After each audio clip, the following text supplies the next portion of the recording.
based on what we're getting from the National Weather Service and the news reports, the end of the rain may be in sight. The east side of I-45, there's only about 2 to 3 inches of rain over the next 24 hours. That's good news. On the west side of I-45, 1 to 2 inches. That's good news. Storms are moving to the east. Some winds gust about 30 miles per hour range here as storm center passes by, and by Thursday, we are clear for 2 to 3 days, assuming things remain on track. So that is good news. But the 1 trillion gallons of grain still have to go somewhere, and the reservoirs and the lakes across the region will cause flooding. We know that they've already caused flooding. So we're not done with the flooding, even if the skies are clear.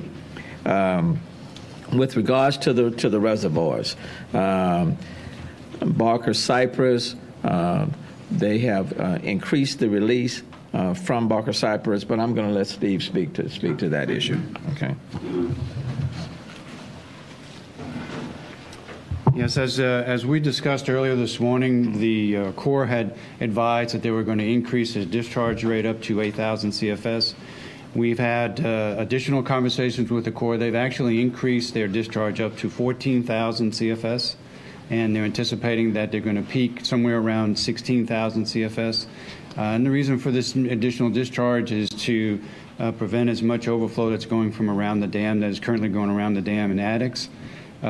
What impact that's having, it's having a direct impact right in the vicinity between Eldridge and Derry Ashford along Buffalo Bayou. That's where the discharges from both Addicks and Barker combine. It's currently right around an extra 7/10 of a foot. The flood level has risen, and we anticipate it's going to rise a little bit higher as they do reach up to 16,000 CFS. A little further downstream, it's actually below what it was, so it has an immediate impact right in the vicinity of the both discharges. Thank you, Mayor. Okay. So this is a situation that we'll be closely monitoring. It certainly is going to increase the flow of water coming downstream, and certainly there will be some impact.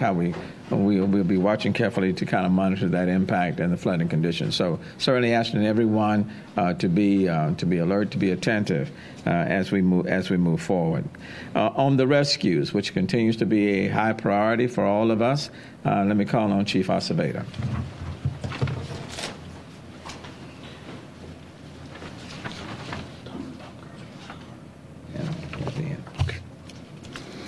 Good afternoon.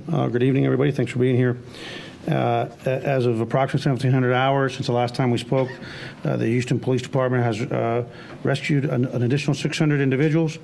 We've created several multi-agency forward staging areas throughout the city involving obviously HPD, HFD, federal agencies and state agencies, and a multitude of other local agencies. The mayor already addressed the flooding in the Kingwood area. We have approximately 529 calls holding, and we've responded to almost 2,000 calls for service in this operational period. Just on a side note, we have nearly 200 officers now whose homes have been damaged to some extent, and 47 facilities. We're tracking 200 plus high water locations, and Transtar is helping us track 440 high water locations throughout the region. The last thing I think is really important for our fellow agencies to know and the convoys to know that we're working diligently to start actually escorting convoys in, Mayor, with the supplies and people and goods, which will help the operation as we move forward, the relief operations here in the greater Houston area. Thank you, Chief. And Chief will be back in a little bit to speak on another issue as well. Chief Pena with the Fire Department. Thank you, Mayor. Good evening, everybody. It's been an active 18 hours for this operational period. The Houston Fire Department has responded to over 2,100 incidents to date. Over 763 have been water rescue-related incidents. So the number of water rescue operations continues. As a result, and in response, we've established 7 area commands. It's been a long day. Sorry, I thought he was mocking me. We've established...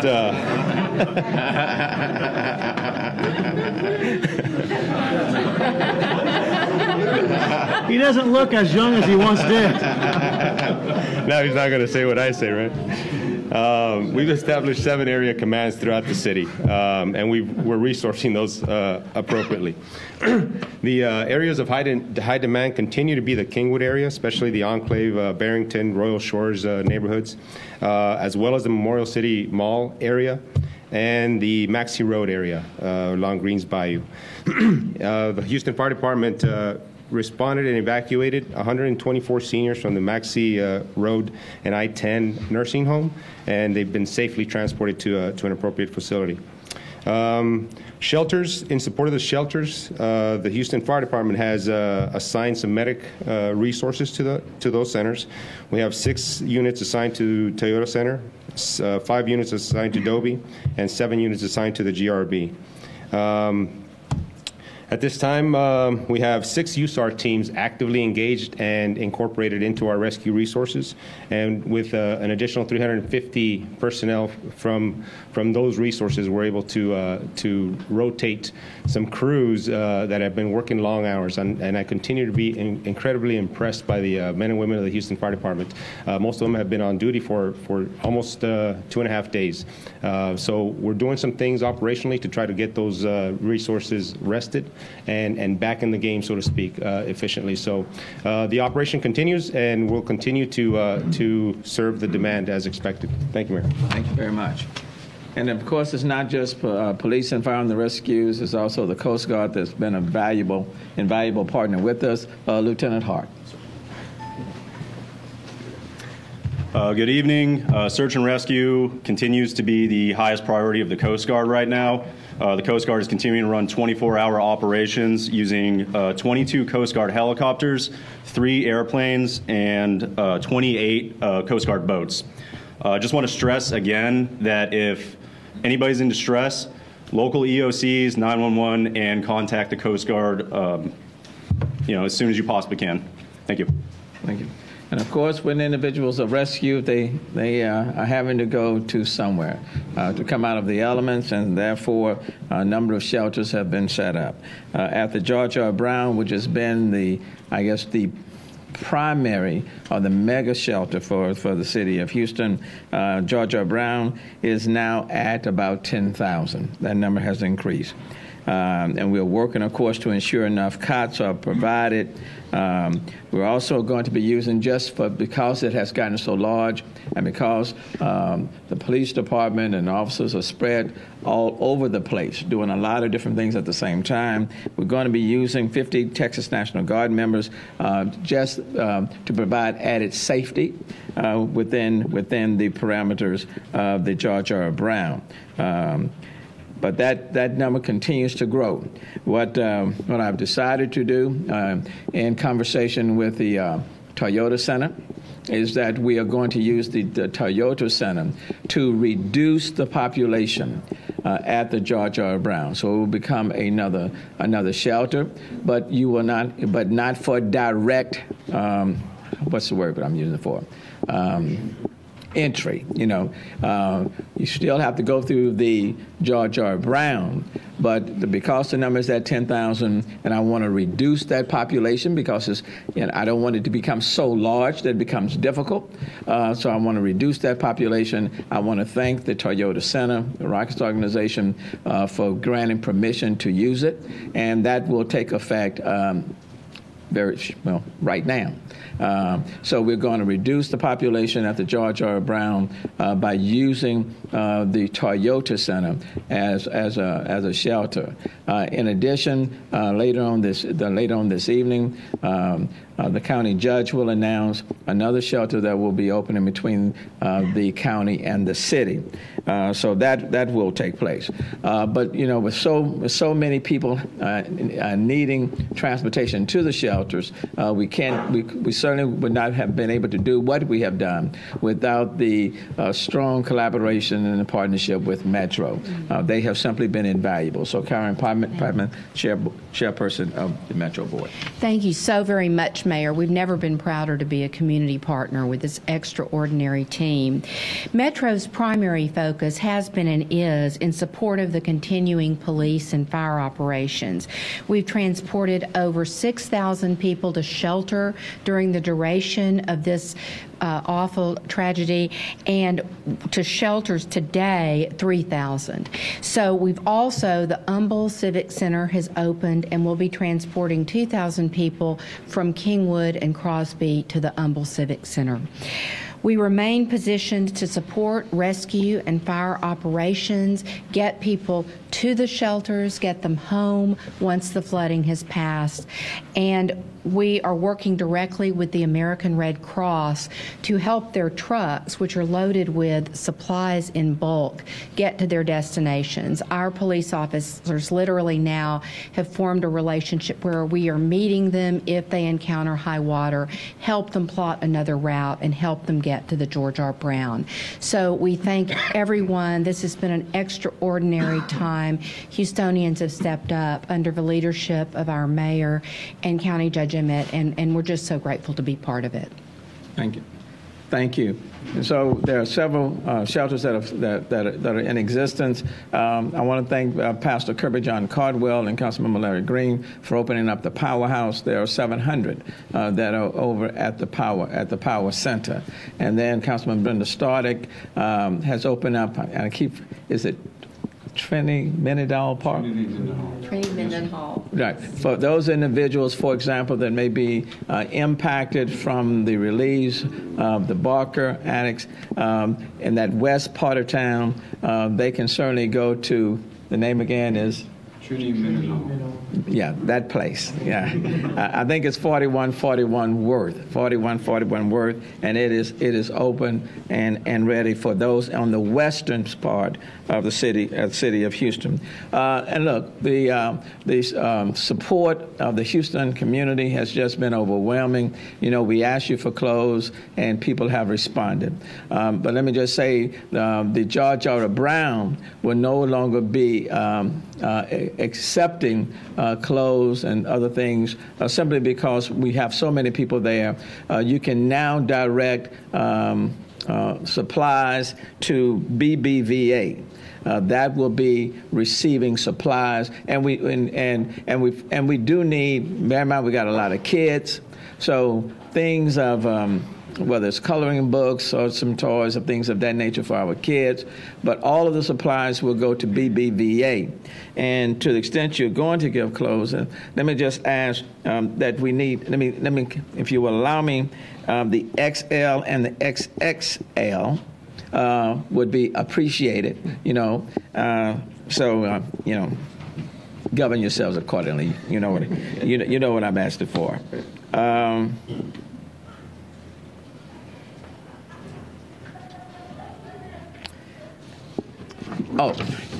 And because we have so many in our shelters, and Karen spoke about Metro now taking people to the Humble Civic Center, yes. And for example, the people from Kingwood will be going there. That's about 2,000. So there are a number of people in our shelters. One of the questions that we are asking and answering now is that we recognize that being in the shelters is a temporary situation. Not intended to be long-term, temporary. And so we want to start even now working to address their situation, putting them in the best position to get registered, connecting them with FEMA, so that as quickly as possible transition them from the shelter and back into their normal routine. We can't do that without FEMA, and FEMA is here. Appreciate their support. And where's Dwayne Cavus? Yes, sir. But Dwayne and I are such good friends, we just go by first names. Dwayne.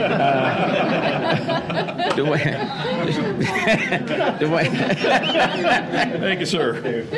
This is my friend. FEMA is my friend. So tell us. It's Dwayne Tavis. Want to spell that? It's common spelling. It's D-U, capital W-A-Y-N-E, and the last name is T-E-W-E-S. otherwise known as housing assistance and support. Not a problem. Okay. Yeah. As everybody said, the life-saving mission is still the first priority for everybody. Getting the folks that are out there that need to be rescued, getting them rescued.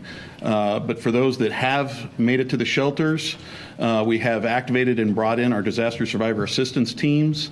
Earlier this afternoon, they deployed to the GRB to begin registering survivors there for assistance. For those that are in a safe place and need to register, they can do it by either calling 1-800-621-FEMA or going online to disasterassistance.gov, and they'll be walked through the process there in order to be registered for assistance for their situation. We appreciate it. Thank you.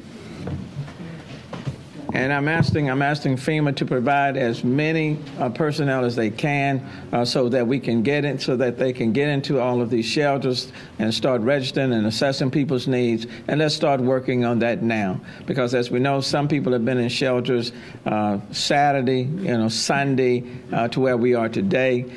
So the quicker we can assess their situation, get them registered and assess them, the quicker then we can start to transition them. I mentioned the use of the Toyota Center to reduce the overflow at the George R. Brown. What I did not say to you is that Les Alexander, of course, the owner of the Rock, has been very generous. Initially, he had pledged, he had indicated that he would give $4 million, but Les Alexander has decided to do more than that. And want to say to the people in Kingwood and in any other place, be very, very careful when people are knocking on your doors and impersonating law enforcement.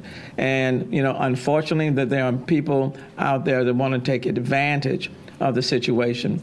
This is a time when across the city of Houston, for example, we have thousands of people who are out of their homes and thousands, in shelters, waiting for water to subside. We have over 100,000 homes in our Houston region where the power is out. Okay, and we have a situation where water is still on our streets impassable, and there are manholes, and literally you can place yourself in danger.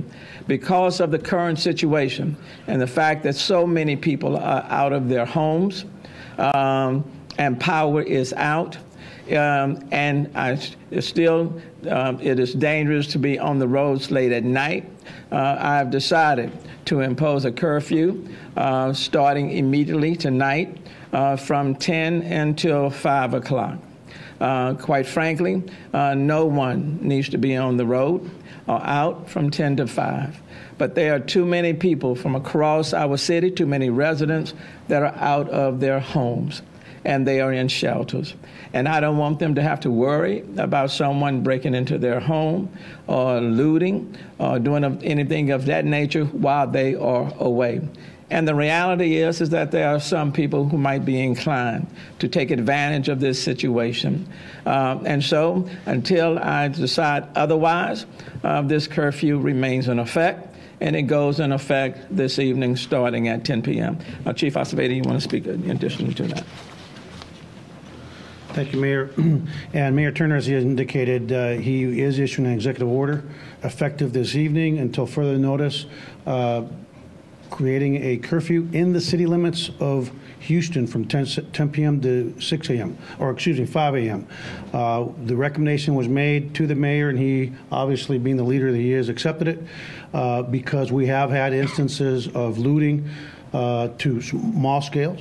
We've had armed robbers that were going around yesterday robbing our community, victimizing them again. Harvey wasn't enough, and these lowlives are doing this to our community. We have a lot of threats, not only in terms of security, but safety. There are a lot of safety threats out there right now. There's a lot of debris. And lastly, we still have a lot of active search and rescue going on that is dangerous enough in the daylight and even more dangerous at night. And the last thing we need, with all these vehicles moving around, traffic signals going out in a few parts of the city because of some power failures, is to have the additional traffic. Our officers are well trained. They understand that this is a tool that affords them the opportunity to enhance their ability to keep this community safe.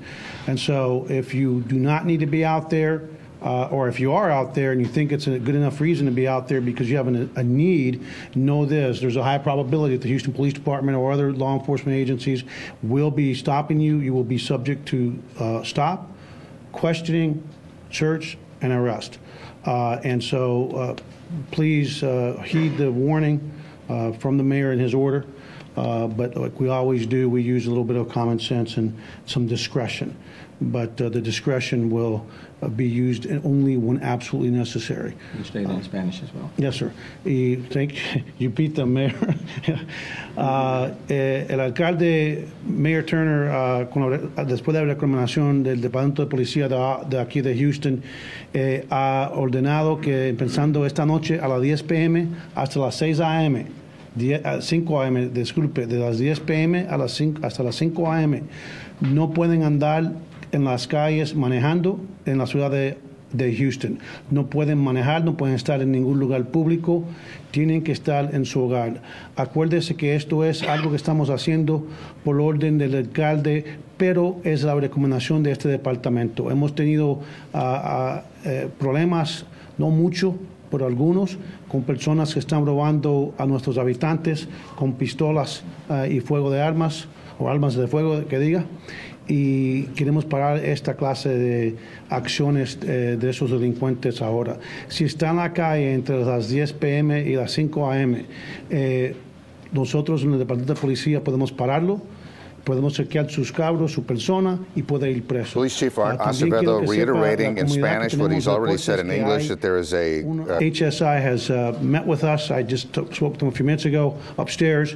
They have no agents deployed in the field walking neighborhoods. So if you have somebody with an HSI ICE t-shirt walking around, that's going to be an impersonator. If you're not sure if somebody is a police officer, don't open the door until you check for ID, or if you have to call 911 or just wait. Believe me, some of these folks, what they're doing is gathering intelligence to see where they want to go back and break into, trying to get people out of their homes, and some of them will end up robbing folks. So with that, that's all I have, Mayor. Thank you. So it's important for us to hold things in check. And with so many people that are in shelters or away from their home, from all throughout the city of Houston, from every quadrant of the city of Houston, and people, number one, they're concerned about the safety of themselves and their family members. People are still being rescued. People are in shelters all throughout the city, all over the city. And the reality is that there are some who might want to take advantage of this situation. So even before it even gets a foothold in the city, even before it gets a foothold, we just need to kind of hold things in check. You know, I've repeatedly said, you know, unless it's an emergency, stay off the streets. The streets still need to be cleared. The city of Houston still will be operating with just essential personnel even through tomorrow. And so the curfew goes into effect tonight. It remains in effect from tonight from 10 to 5 and will remain in effect until I believe that it is no longer needed or warranted. Okay? On the Trinity Mendenhall, I gave the wrong address. It's 1414 Worth Road. So if you're in the western part of Houston, and for example, depending on the situation, facing flooding or anything in that area, then this shelter is already stocked, supplied. People are there to assist you, and that's at 1414 Worth Road, Trinity, Mendenhall. Okay, so please utilize that shelter on that end. I think that covers everything that. Oh, I also want to thank Secretary of Energy Rick Perry for calling today and for offering his assistance. We talked about, what the city need, and I said, we're opening up a number of shelters, and certainly we need assistance in assisting with FEMA and getting supplies into our city. Made mention that the airports are operational, usable, but not to commercial flights. And so he graciously agreed to make the necessary calls to kind of expedite the process. So I certainly want to thank him for the call. And then there will be some additional announcements that will be coming up with reference to other people who are stepping up and wanting to assist. Take any questions? And before we start, and let me apologize, Cynthia, because you asked me a question. But because you asked me a question today that I chose not to answer directly. Okay, I knew the answer, but I dodged it. Okay, and the only reason why I dodged it is because the family did not know. So I just want to say I know what I did. Okay.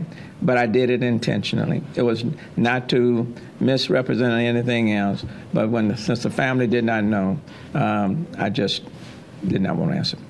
Okay. So I do have a question. Okay. And I apologize for this. You said WIRT as in W-I-R-T? W-I-R-T. Thank you. And I don't know if you had a chance to look outside, but the sun is shining.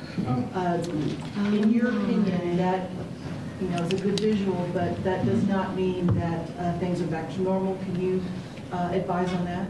Well, what I would say to you, they say this too shall pass, and after the clouds pass, the sun will shine. I think it reflects that in this city, regardless of the storm clouds, regardless of the rain, in this city the sun will shine, and it will shine. And if nothing else, I think people right now they're weary of the storm. They've gone through some dramatic situations. Today, we announced the death of Sergeant Steve Perez. And then on this day, the sun came out. And I'm just going to say the good Lord did it in honor of Sergeant Perez, to let us know even in our worst moments, there is still hope, and we will still rise. And so again, anyone who underestimates the spirit of this city, that person does not know Houston. Doesn't know Houstonians. We are a tough bunch. Okay, now we can fight it with one another, but we are still family, and we are very competitive in our spirit. And I think this is one of those times, because so many people have said, woe is Houston. The port is closed, the airport's closed. Who wants to buy a house in the city of Houston with all this type of flood? And I think that's only going to encourage Houstonians to work that much harder to say a year from now, look at the city now. That's just a positive note that the sun shine, and quite frankly, all of us needed to see it.